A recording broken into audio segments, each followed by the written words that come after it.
ప్రియమైన వాళ్ళారా, ప్రభువైన యేసుక్రీస్తు నామములో ఈ యొక్క ఉదయకాల సమయాన మీ అందరికీ నా యొక్క హృదయపూర్వక వందనాలు తెలుపుకుంటున్నాను. ఈ రోజంతా కూడా మీరు చేయబోయే అన్ని విషయాల్లో దేవుని హస్తము మీకు తోడయ్యుండి మీకు జయాన్ని కలుగజేయునుగాక.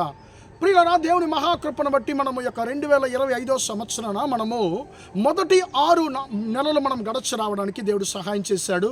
ఈ యొక్క 7వ నెలలో దేవుడు మనం ప్రవేశపెట్టి ఉన్నాడు.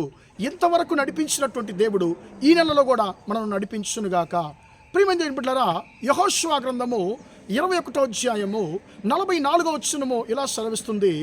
దేవుడైన యెహోవా అన్ని దిక్కులలో వారికి సమాధానము కలుగజేసెను అనేటువంటి మాటను, మనం విశ్రాంతిని కలుగజేసెను అనేటువంటి మాటను మనము గమనిస్తున్నామండి. ప్రియమైన దేవుని బిడ్డలారా, ఈ యొక్క మాట ఎలాంటి సందర్భంలో చెప్పబడిందంటే, ఇశ్రాయేలీలు దేవుని ద్వారా వాగ్దానం చేయబడినటువంటి దేశానికి వారు ఐగుప్తులో నుండి తన ప్రయాణాన్ని మొదలుపెట్టారు. దాదాపు 40 సంవత్సరాలు వారు అరణ్యములో ప్రియమైన దేవుని బిడ్డలారా వారు ప్రయాణము చేశారు. ఆ 40 సంవత్సరాలు వారి జీవితం ఎలాగుండిందంటే ప్రియులారా, ఎప్పుడు కూడా సమస్యలు, ఎప్పుడు కూడా యుద్ధాలు, ఎప్పుడు కూడా శత్రువుల యొక్క పోరాటాలు, ఎప్పుడు కూడా తెగుళ్ళు, నాశనాలు, ఇవి మాత్రమే వారి జీవితముగా ఉన్నది. ప్రియమైన దేవుని బిడ్డలారా, ప్రతిరోజు వారు ఖచ్చితంగా ఆలోచించుంటారు, అయ్యో ఈ యొక్క అరణ్యము ఎప్పుడు ముగిసిపోతుంది, నా వాగ్దాన దేశాన్ని నేను ఎప్పుడు చూడబోతున్నాను, ఆ వాగ్దాన దేశాన్ని నేను ఎప్పుడు స్వతంత్రించుకుంటాను అనేటువంటి బాధ ప్రతి దినము వారిలో ఉండేది. ప్రియులారా, ప్రియమైన దేవుని బిడ్డలారా, ఒక్క దినము వారి కొరకు దేవుడు సిద్ధపరుచున్నాడు. ఆ దినాన వారు తమకు వాగ్దానము చేయబడినటువంటి దేశాన్ని పొందుకున్నారు. వారు పితరులు ఆశించినటువంటి దేశము, అనేక సంవత్సరాలుగా దేవుని ద్వారా వాగ్దానం చేయబడిన దేశాన్ని వారు పొందుకున్నప్పుడు, వారు దాన్ని స్వతంత్రించుకున్నప్పుడు, వారి చుట్టూ అన్ని దిక్కులలో నుండి దేవుడు వారికి విశ్రాంతిని కలుగజేసెను. అంతవరకు వారికి ఉన్నటువంటి పోరాటాలు, అంతవరకు వారు ఎదుర్కొన్నటువంటి యుద్ధాలు, అంతవరకు వారు చూస్తున్నటువంటి సమస్యలు, తెగులు, దుఃఖాలు అన్నిటిని దేవుడు మార్చి వారికి విశ్రాంతిని కలుగజేశాడు. ప్రియమైన దేవుని బిడ్డలారా, మీ జీవితం కూడా రోజు పోరాటాలు, రోజు యుద్ధాలు, ప్రతిరోజు క్రొత్త సమస్యలు.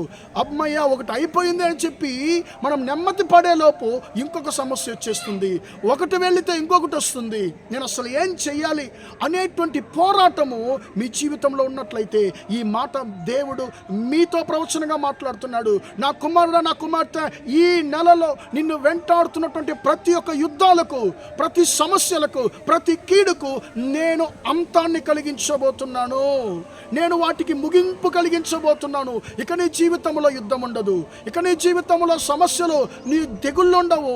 నీకు నేను విశ్రాంతిని కలుగజేయబోతున్నాను, నువ్వు నెమ్మదిగా నీ యొక్క జీవితాన్ని కొనసాగించబోతున్నావని చెప్పి దేవుడు నీతో వాగ్దానం చేస్తున్నాడు. ప్రియమైన దేవుని బిడ్డలారా, ఈ నెలలో దేవుడు ఈ యొక్క మాటను మీ జీవితంలో ఆయన నెరవేర్చునుగాక. ఇశ్రాయేల్ జీవితంలో నెరవేర్చిన దేవుడు మీ జీవితంలో, నా జీవితంలో ఈ మాటను నెరవేర్చునుగాక.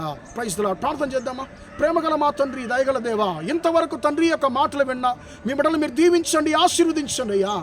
అన్ని దిక్కుల నుండి యెహోవా వారికి విశ్రాంతిని కలుగజేస్తున్న మాట ప్రకారము తండ్రి, ప్రతిరోజు సమస్యలు, ప్రతిరోజు యుద్ధాలు, ప్రతిరోజు శత్రువుల యొక్క సమస్యల్లో తండ్రి బాధపడుతున్నటువంటి నీ బిడ్డలు అయ్యా, నా జీవితంలో ఎప్పుడు నీ వాగ్దానం నెరవేరుస్తామని చెప్పి తండ్రి అంగలాడుస్తున్న ప్రతి ఒక్క బిడ్డల యొక్క తండ్రి సమస్యలను తండ్రి మార్చివేయండి. వారిని వెంటాడుతున్న తండ్రి శత్రువు యొక్క క్రియల నుండి, యుద్ధాల నుండి తండ్రి వారిని విడిపించి తండ్రి వారికి అన్ని దిక్కులలో నుండి మీరు విశ్రాంతిని కలుగజేయబోతున్నందుకు నీకు స్తోత్రమయ్యా. మీ బిడ్డలను వెంటాడుతున్న సమస్యలు, యుద్ధాలంతా కూడా తండ్రి యేసయ్య నామములో శాశ్వతంగా తొలగిపోవునుగా కానీ ప్రార్థిస్తున్నాను. ఈ నెలంతా కూడా తండ్రి మీ బిడ్డలతో మీ హస్తం ఉండి వారిని ఆశీర్వదించండి అయ్యా. వారికి జయాన్ని కలుగజేయండి, విశ్రాంతిని కలుగజేయమని యేసయ్య నామములో ప్రార్థించి అడిగి వేడుకొనుచున్నాను తండ్రి.